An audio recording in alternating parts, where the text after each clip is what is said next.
In this class, we will be doing weekly journals. So this is a tutorial on how to set up your journal so that you can set these up so that they're easy for you to use and easy for me to grade all at the same time.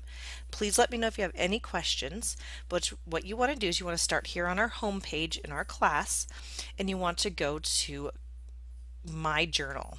This is going to be the first place you're going to start. This is our weekly reflection journal. So you'll click on here, and then it's going to bring up our instructions. Now you can see the instructions are right here. You can open this up in another window if you'd like, so you can refer to it separately. And by clicking this, it'll bring it up in a different window so you can see all the instructions for the journal. Every week the prompt is going to be identical, so you don't need to necessarily refer to these once you have the instructions down. But make sure you read through this and give yourself some time to think about your journal entries before you go to do them, because the point is to reflect on our course content, not just regurgitate. So if we come back here to our journal, what you're going to do is you'll see over here is that this is your name.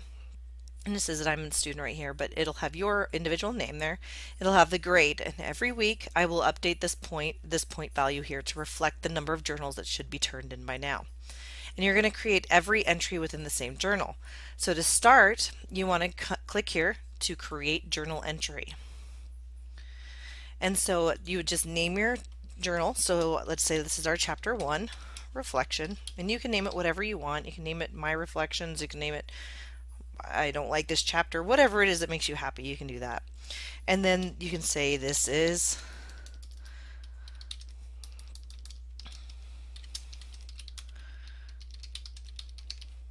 so you'll go ahead and type it in here. Now you can always type your entry in Word and then paste it into the box if you want, but make sure you always spell check before you turn in your file.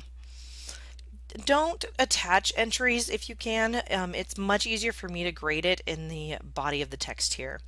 This just adds one more step and it gets a little bit more cumbersome for you and for me. So just type your entries right in here. Remember, this is not a formal essay, it's more of just a chance for you to think about what we've been talking about in class. So I don't want you to stress out too much about formatting and grammar. Then once you're done, you can either save it as a draft if you want to come back and look at it before posting it, or you can post your entry. So now I've posted my entry, and you're going to see here is that here is my first entry.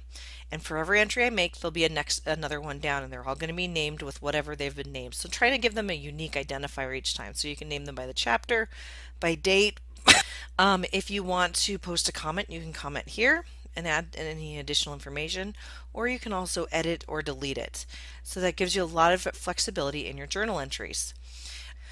If you'd like to see the rubric so you can see how it breaks down even though it's already in this sheet here, you can click in here to view rubric, and that will go ahead and bring up the rubric for you to see it. And I will use that to grade it. And that is how you make your journal entries. So every week when you come in, just click this button over here to create a new journal entry and you will be set.